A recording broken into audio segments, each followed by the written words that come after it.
Good morning. Thank you for being here today. House Republicans remain focused on providing critical checks and oversight on the Biden administration and delivering results on our commitment to America. In the last week alone, House Republicans have delivered major legislative victories for the American people. Meanwhile, House Democrats are in total disarray in their caucus and with Joe Biden.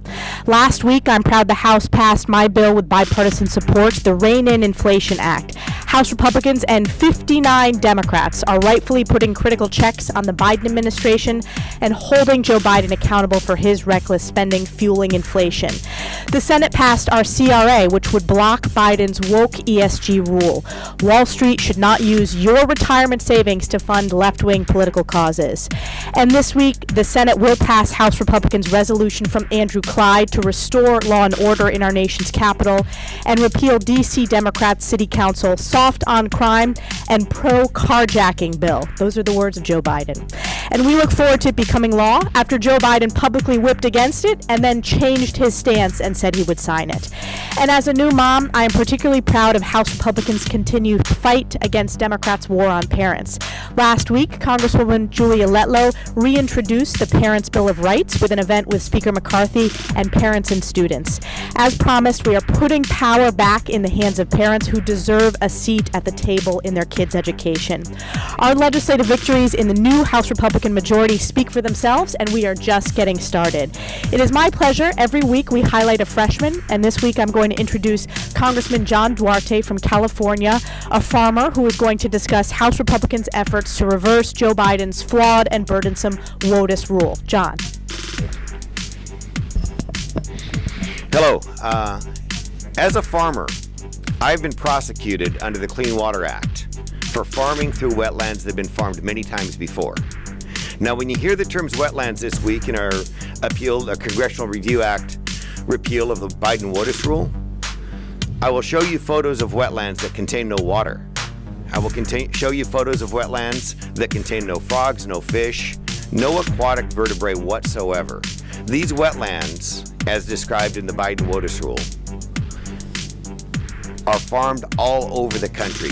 Your food system is reliant upon farmers being able to farm their land, every little low pocket, every little swale, every little gully on their land could be deemed to be a wetland under the Biden WOTUS rule.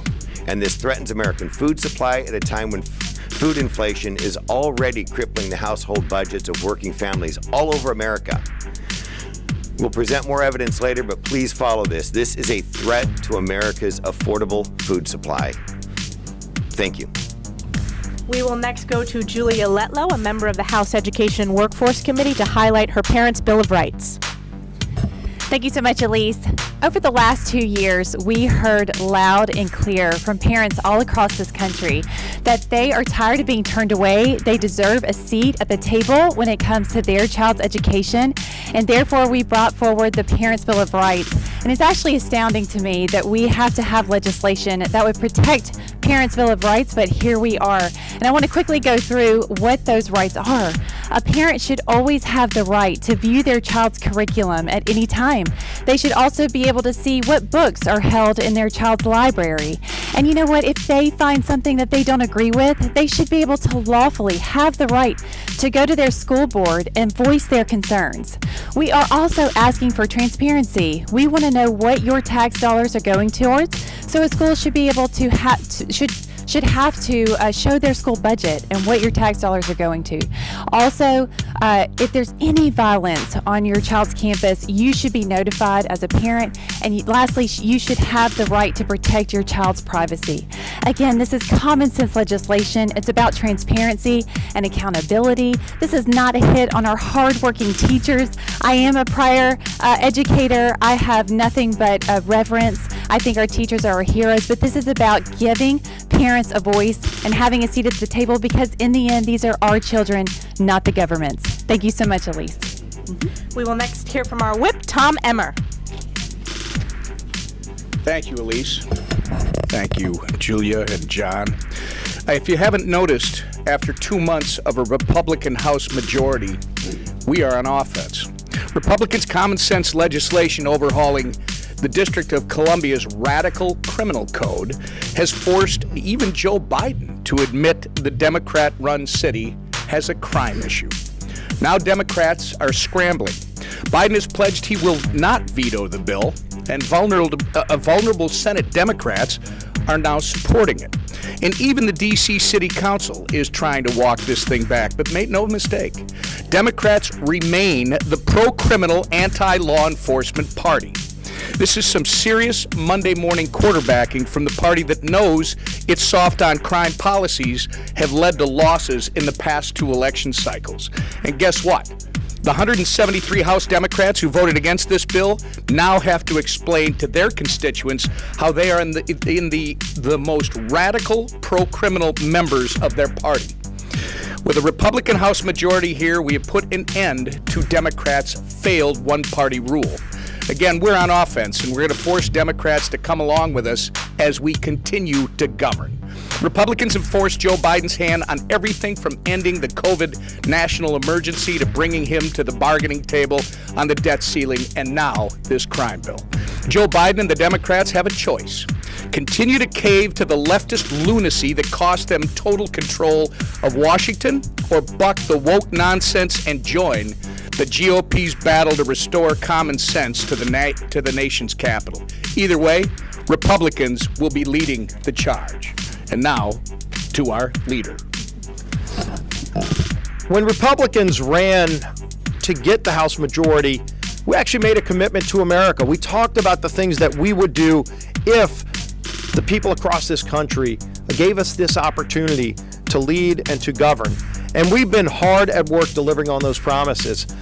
Right out the box, we started tackling things like crime. Everybody knows that crime all around the country is running rampant. And there's no place more evident than that than here in our nation's capital. And so I want to credit Andrew Clyde because as a congressman from Georgia, he saw a problem here in D.C. that was not being addressed. And under the United States Constitution, we actually have a duty to govern parts of the District of Columbia. Hasn't happened in 30 years where the United States Congress has stepped in, but it got so out of control that we said, let's take action. And so Andrew Clyde saw crime getting out of control, saw the council's action, where they literally got rid of mandatory minimums for violent criminals.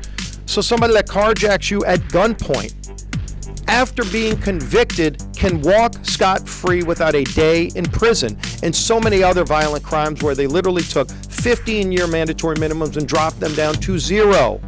And the criminals are paying attention to this. Crime's out of control in D.C. And so we brought a bill to the floor to get rid of that ordinance, to restore the mandatory minimums, to say if you're going to be a carjacker or a violent criminal, you ought to serve time in jail if you get convicted of that crime. Now, when we filed that bill, I think some in the press actually called it partisan. The president said he opposed it.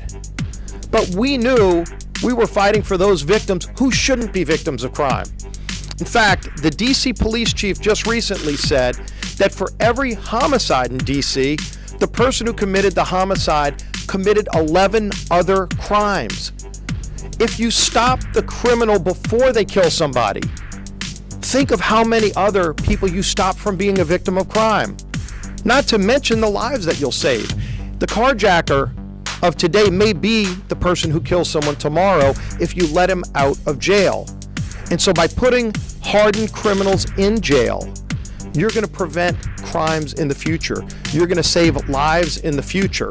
And so I'm glad that the Senate is going to take that bill up and pass it this week onto the president so it can get signed into law. And for those 173 Democrats who voted against it, who sided with the carjackers, to paraphrase President Biden, they're going to have to answer why they're soft on crime. But people across America are fed up with those who are standing with the criminals, who want to defund the police, who have this attitude that a criminal should be let out of jail free to commit more crimes. Look at the city of Chicago. They just threw out their mayor because crime is out of control.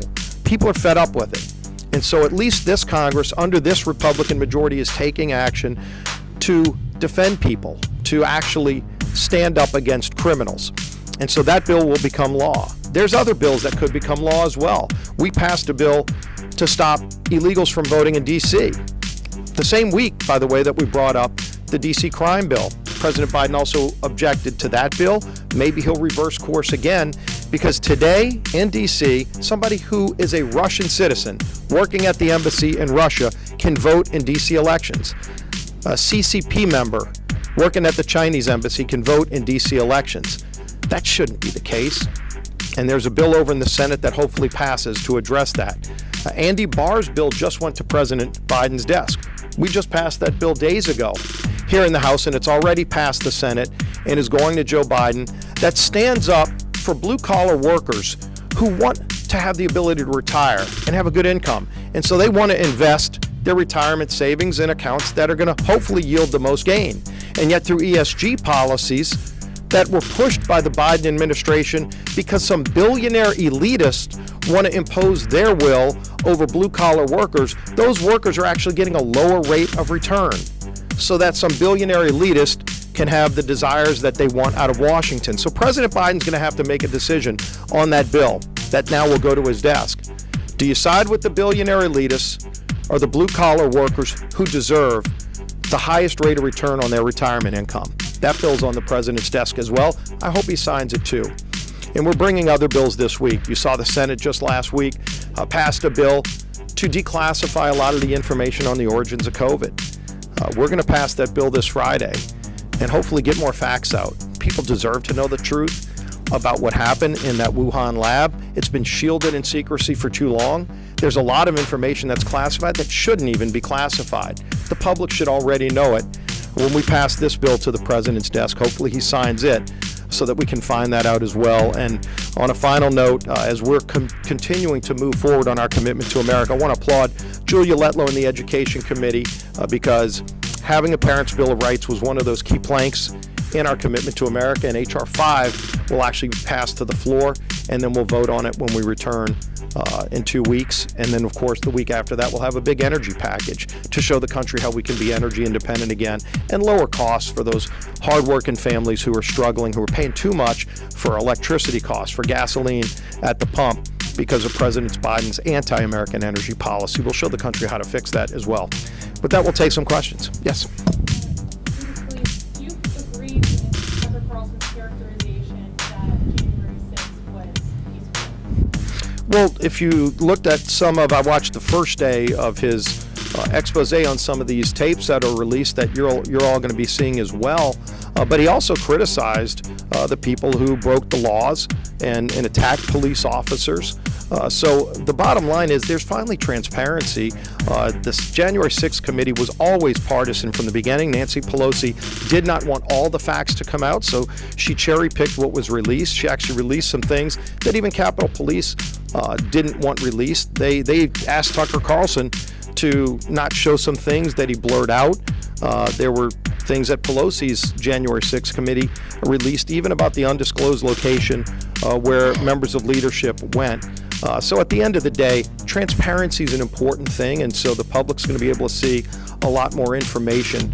But ultimately, and for my colleague Barry Loudermilk, I think he's owed an apology by every Democrat who questioned him on the events prior to January 6th. They implied things about him that weren't true, that those tapes revealed, and I'm waiting for those apologies to come because they owe it to him. Yes, in the back.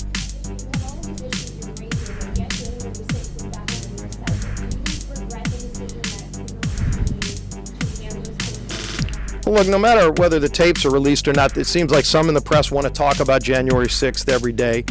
So do a lot of Democrats. They only want to talk about certain parts of it, though.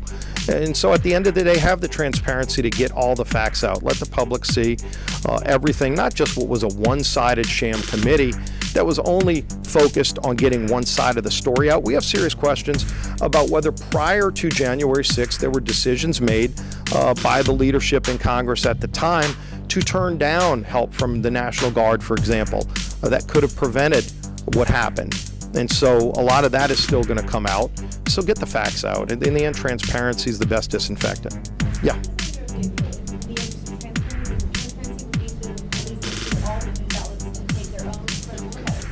Right. And Speaker McCarthy said they're going to be doing that. And so the good news is for you, you didn't get that under Speaker Pelosi. You will get that under Speaker McCarthy.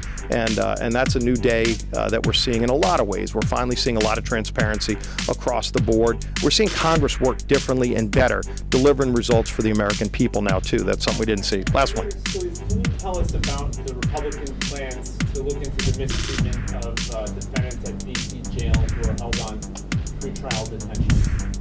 I don't know if that's going to be something that there's a few different committees that are looking at a number of things, not just related to January 6th, looking at some of these agencies that abuse their power. I think you saw Jim Jordan release some subpoenas over the weekend for some of these federal agents. I think, frankly, the media ought to be concerned about the report that's been exposed recently that the FTC was going after journalists regarding Twitter. And so when you see some of these federal agencies under the Biden administration going after people that are either exposing truth that they don't want out, we're going to be looking into a lot of that. So thank you. It's going to be a lot of, I think a lot more transparency is coming. Thanks for watching, everybody. Make sure to hit that subscribe button, turn on your notifications so every time I put out a video you can know about it. It'll come up in your feed. Hit that like button if you liked it, and be positive. Peace.